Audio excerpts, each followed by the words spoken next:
Hello everyone, welcome to Prince Civil Services YouTube channel. I am Dheeraj Rajpurohit and I warmly welcome you all to yet another session of Polity through MCQs.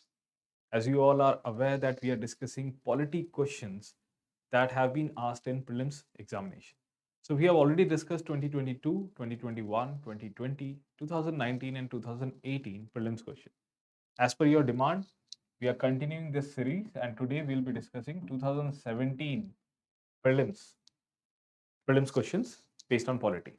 Okay so 2017 को भी मैंने आगे कई सारे parts में divide किया है. This is a test number 14. अगर इससे पहले के टेस्ट आपने नहीं देखे तो please go and watch. I have made a separate playlist for it. तो आज का जो है आज का सेशन होगा 2017 का प्रीलिम्स हम डिस्कस करेंगे. इसमें हम प्रीवियस ईयर पॉलिटी के क्वेश्चंस डिस्कस कर रहे हैं. This is part 1. We are going to discuss 4 questions in this part. Let's start with the first question.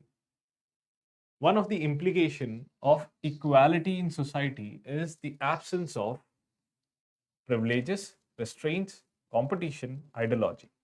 See, ideology तो हम सीधा सीधा हटा देते हैं क्योंकि ideology as such यहाँ पे fit ही नहीं हो रहा कि absence of ideology यहाँ से equality कैसे अचीव होगी. कंपटीशन नहीं होगा तो इसका मतलब इक्वालिटी होगी नहीं. कंपटीशन नहीं होगा इसका मतलब इक्वालिटी होना जरूरी नहीं है.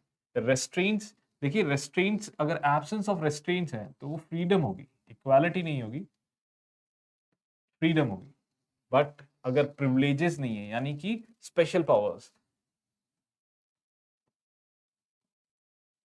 स्पेशल कुछ स्पेशल दिया हो, प्रिविलेजेस यानी कि कुछ स्पेशल पावर्स दिए हों, कुछ स्पेशल फीचर्स दिए हों, तब हम कहेंगे कि प्रिविलेजेस दिए हैं. तो अगर हम किसी को स्पेशली ट्रीट नहीं कर रहे, किसी को कोई खास स्टेटस नहीं दे रहे, तो यस तब तो इक्वालिटी हो सकती है. That means absence of privileges. Our answer is A, privileges. Next, let's see. Consider the following statements. See, 2 statements are given and elimination method यहाँ पे use नहीं होगा. We have to find the correct statement. With reference to Constitution of India, the directive principles of state policy constitute limitations upon. तो DPSP जो कि हमारे कौन से पार्ट में दे रखे हैं? पार्ट 4. पार्ट 4 में जो DPSP दे रखे हैं ये किस पे लिमिटेशंस लगाता है? किस पे लिमिटेशंस लगाता है? स्टेट की लेजिस्लेटिव फंक्शन पे या फिर एग्जीक्यूटिव फंक्शन पे. तो किस पे लिमिटेशंस लगाते हैं? एक्चुअली ये लिमिटेशंस ना तो लेजिस्लेटिव फंक्शन पे लगाते हैं ना ही एग्जीक्यूटिव फंक्शन में लगाते हैं. Because here we have to note that DPSP are not enforceable. That means you cannot enforce them, or if the state do not enforce them or do not include them while making policy or law, that means अगर legislative function में भी अगर उसे use ना करे या फिर executive function यानी कि पॉलिसी बनाते वक्त अगर ये यूज ना करे तो हम कोर्ट नहीं जा सकते. दैट मीन्स ये किसी तरह से उस पर रेस्ट्रेंट्स नहीं लगाते. अगर ये क्वेश्चन पूछा हुआ होता फंडामेंटल राइट्स पे, अगर ये फंडामेंटल अगर डीपीएसपी की जगह मैं यहाँ पे स्टेटमेंट में फंडामेंटल राइट्स रिप्लेस कर दूं तो यस वो लेजिस्लेटिव फंक्शन पे भी और एग्जीक्यूटिव फंक्शन पे भी रेस्ट्रेंट या एक लिमिटेशंस लगाते हैं. बट डीपीएसपी यहाँ पे कोई लिमिटेशन नहीं लगाता. सो हम दोनों ही नहीं है, neither one nor two. Will go with D option. With reference to the Parliament of India, consider the following statements. Let's see how many statements are there. 2 statements. So elimination method will not be used. We have to find the correct statement. Let's see. A private member's bill is a bill presented by a member of parliament who is not elected but only nominated by the president of India. Actually, this statement is wrong because यहाँ पे हम private members bill की definition देख लेते. Private members bill होता क्या है? देखिए कोई बिल यानी कि जब पार्लियामेंट में कुछ लॉ कंसीडर कर लॉ बनाने के लिए हम एक रफ ड्राफ्ट बनाते हैं उसे हम बिल कहते हैं. तो ये बिल दो तरह के हो सकते हैं, या तो गवर्नमेंट बिल या फिर प्राइवेट मेंबर्स बिल. और भी क्लासिफिकेशन हैं इसके, money bill, non money bill, but अभी इस क्वेश्चन के लिए हम इसके क्लासिफिकेशन लिमिटेड रखते हैं. So there can be two, यानी कि बिल गवर्नमेंट हो सकता है, गवर्नमेंट बिल हो सकता है, या फिर प्राइवेट मेंबर्स बिल हो सकता है. नाउ गवर्नमेंट बिल का मतलब है अगर कोई मिनिस्टर अगर वो बिल इंट्रोड्यूस करता है तो उसे हम कहेंगे गवर्नमेंट बिल। अगर कोई नॉन मिनिस्टर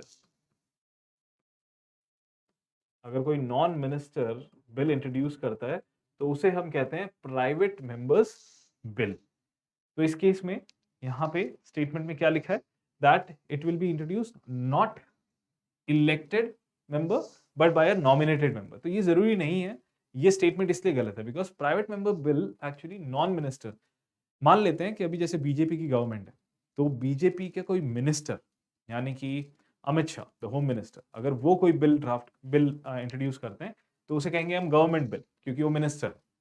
अब बीजेपी का ही कोई मेंबर है, वो मिनिस्टर नहीं है, नॉन मिनिस्टर है, यानी कि मिनिस्टर नहीं है, बीजेपी का मेंबर है, और वो अगर कोई इंट्रोड्यूस कर रहा है या फिर कोई और कांग्रेस या कोई और पार्लियामेंट का जो मेंबर है वो इंट्रोड्यूस कर रहा है बिल, यानी कि वो मिनिस्टर नहीं है, उसके पास मिनिस्ट्रियल पोस्ट नहीं है, तो उसे हम कहेंगे private members bill. So first statement is wrong. Let's see the second. Recently, a private member's bill has been passed in the Parliament of India for the first time in history. तो ये गलत है because first time in history नहीं है ये।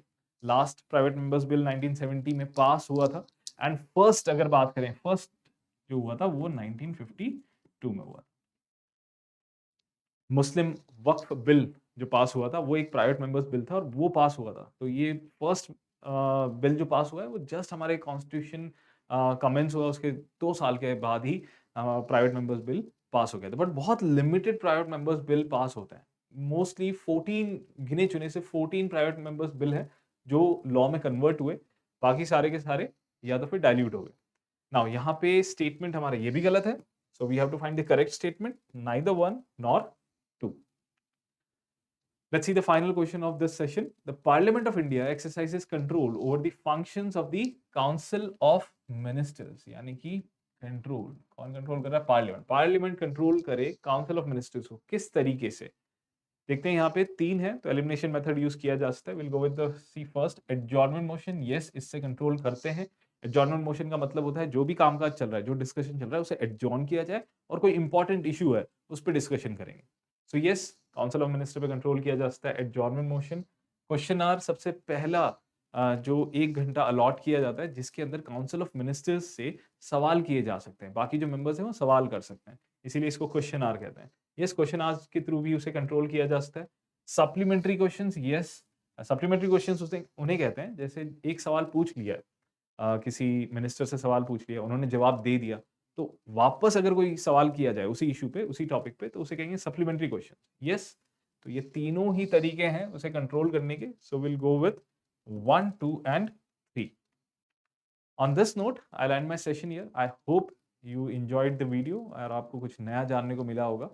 अगर आपको ये अच्छा लगा video then please hit the like button. अगर आपने अब तक सब्सक्राइब नहीं किया है then please subscribe the channel for more updates. We'll meet again in the next session. Till then, take care and God bless you all.